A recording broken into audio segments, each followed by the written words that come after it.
Jadi kalau kita sebelum tidur witir, maka selesai penutup witir baca zikir subhanal malikil kudus, subhanal malikil kudus, tapi tak ditambah dengan shollu sunat tarawih rakaatain. Tak perlu ditambah itu.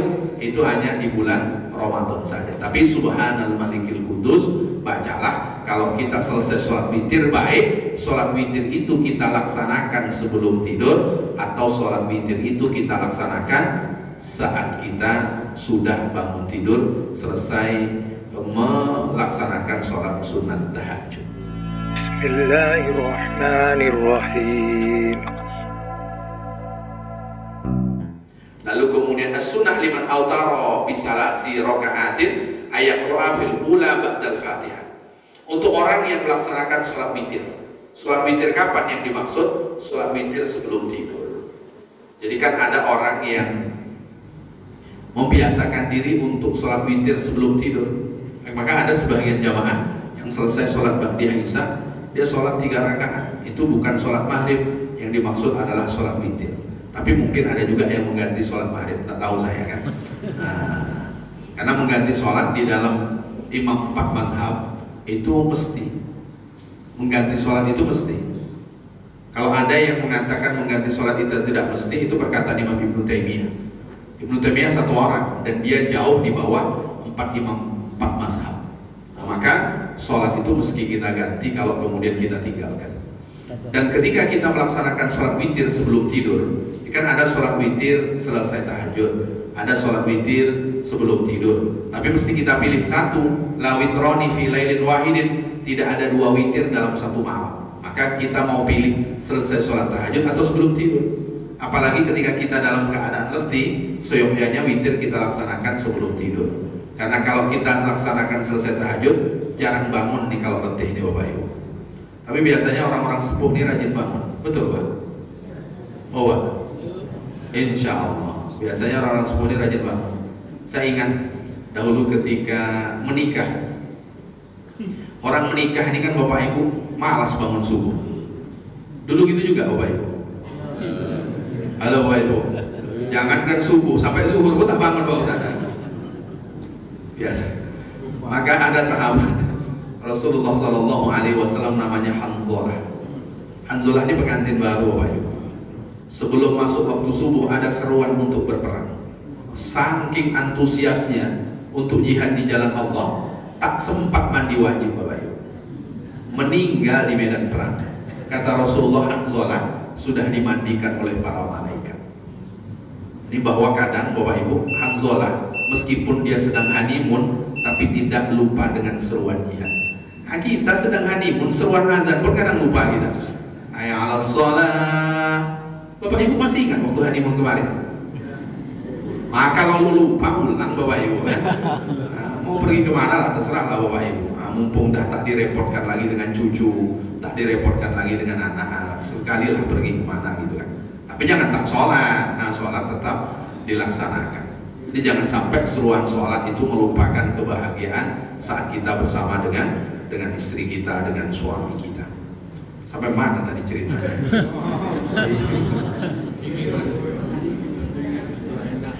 Oh, sholat witir. Baik, sholat witir. Sholat witir itu yang 3 rakaat itu dianjurkan di rakaat pertama, yang dianjurkan ya, meskipun membaca surat yang lain tidak membatalkan sholat witir. Yang rakaat pertama itu dianjurkan membaca Sabbihisma rabbikal a'la selesai membaca surat Fatihah. Wa fis tsaniyah qul ya ayyuhal kafirun. Wa fis tsalisah qul huwallahu ahad. Kata Imam Nawawi wal muawwidzatain. Setelah qul huwallahu ahad juga sunnah membaca Al-Falaq dan An-Nas. Kan ada orang yang nanya, loh sholat witir itu kan rakaat ketiga cuma surat Al-Ikhlas Pak Ustaz. Kenapa kalau dalam Ramadan itu baca surat Al-Falaq dan surat An-Nas jadi 3 yang dibaca oleh imam? Suruh buka baca bukunya Imam Nawawi Al-Azkar An-Nawawiyah. Nah, itu ada wal muawwidzatain, ada muawwidzatain Al-Falaq wa An-Nas. Fa'innasya, kalau rakaat pertama dia lupa membaca Sabbihisma rabbikal a'la atabiha ma'aqul ya ayyuhal kafirun fis tsaniyah, dia lupa baca di rakaat kedua Al-A'la dahulu baru Al-Kafirun. Tambah panjang Pak Ustaz. Ini Ini kan untuk mengikuti kebiasaan Rasulullah SAW. Lalu kemudian baru rakaat yang ketiga kita membaca Subhana Rabb, membaca Al-Ikhlas dan kemudian Al-Falaq dan kemudian An-Nas. Diriwayatkan dalam kitabnya Imam Abu Dawud, Imam Nasai dan selain keduanya dari Ubay bin Ka'ab radhiyallahu anhu, karena Rasulullah sallallahu alaihi wasallam idza sallama min al-witri, Rasulullah sallallahu alaihi wasallam setelah menutup salat witirnya dengan salam, beliau membaca zikir Subhanal Malikil Quddus. Itu di antara zikir yang Rasulullah sallallahu alaihi wasallam baca selesai salat witir. Berapa? Salah sama rotin Rasulullah baca 3 kali. Jadi Subhanal Malikil Quddus itu tak nunggu selesai tarawih saja Bapak Ibu, selesai witir juga.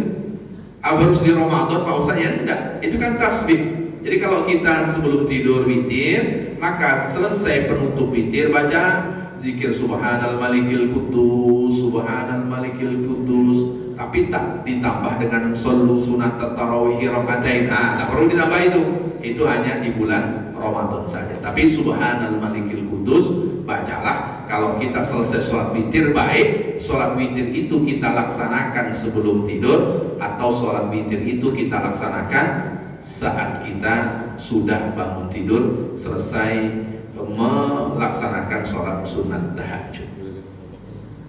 Lalu kemudian Imam Abu Dawud dan Imam Tirmidzi, Imam Nasai dari Sayyidina Ali radhiyallahu anhu menceritakan anna Rasulullah sallallahu alaihi wasallam kana yaqulu fi akhir witrihi. Rasulullah sallallahu alaihi wasallam dalam akhir witirnya beliau berdoa. Apa doa Rasulullah sallallahu alaihi wasallam? Allahumma inni a'udzu biridhaka min sakhatik. Itu doa Rasulullah selesai sholat witir. Ya Allah, aku mohon perlindungan kepadamu dengan ridhomu dari murkamu. Aku mohon perlindungan kepadamu dengan ridhomu dari murkamu. Jadi yang kita minta ridho Allah, bukan murka Allah subhanahu wa ta'ala. Wa a'udzu bimu'afatika min uqubatik. Ya Allah, aku mohon perlindungan dari azabmu dengan afiyah darimu. Afiyah itu Bapak Ibu, Bapak Ibu ketemu kalimat afiyah di mana biasanya? Selain di doa, di surat. Semoga Bapak Ibu dalam keadaan sehat wal afiyah. Kira-kira kalau diterjemahkan apa arti afiyah ini Bapak Ibu? Zahir dan batin. Afiyah.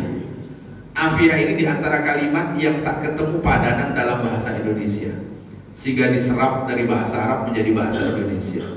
Afiyah itu al-ibtiad an kulli makruhin, jauh dari segala sesuatu yang kita tidak senang, baik di dunia atau di akhirat.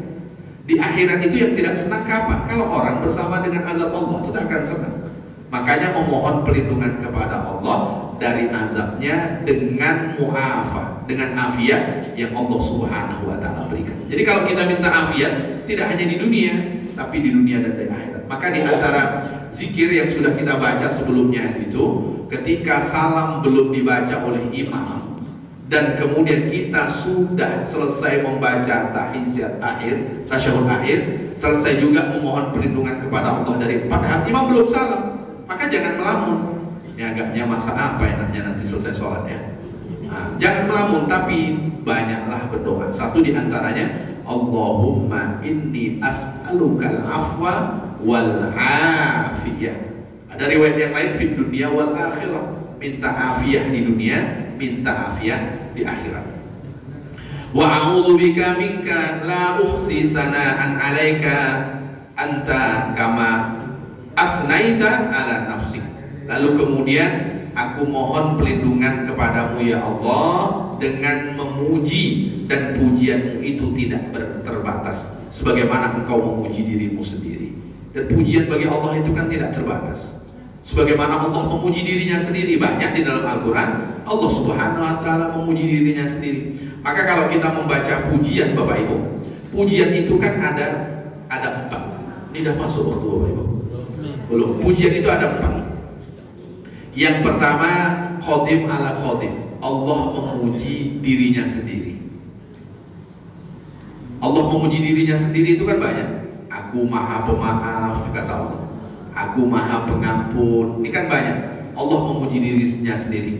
Kemudian yang kedua, qadim ala hudus. Allah Subhanahu wa ta'ala memuji makhluknya. Ada tidak Allah memuji makhluknya? Laqad khalaqnal insana fi ahsani taqwim. Ini kan Allah memuji makhluknya. Sungguh aku menciptakan manusia dalam keadaan sebaik-baik bentuk. Ini Allah memuji makhluknya. Kalau Allah memuji makhluknya, siapa yang menciptakan makhluk ini? Allah. Maka sejatinya Allah juga memuji dirinya sendiri. Lalu kemudian yang ketiga, hudus ala qadim. Makhluk memuji Allah. Alhamdulillah, alhamdulillah, alhamdulillah. Itu kan kita memuji Allah. Jelas kalau kita memuji Allah, berarti pujian yang ketiga itu juga kembali kepada Allah. Pujian yang keempat, hudus ala hudus. Orang memuji orang. Ibu-ibu pernah dipuji bapak-bapak, Bu? Kaulah satu-satunya. Pernah, Bu? Sungguh engkau tak ada duanya. Pernah, Bu? Waktu belum melamar gitu Pak Ustadz. Setelah dilamar tak pernah sama sekali. Jadi kalau bisa pujian itu tak berhenti. Meskipun sudah tua tetaplah puji. Meskipun berbohong sah. Ya sah.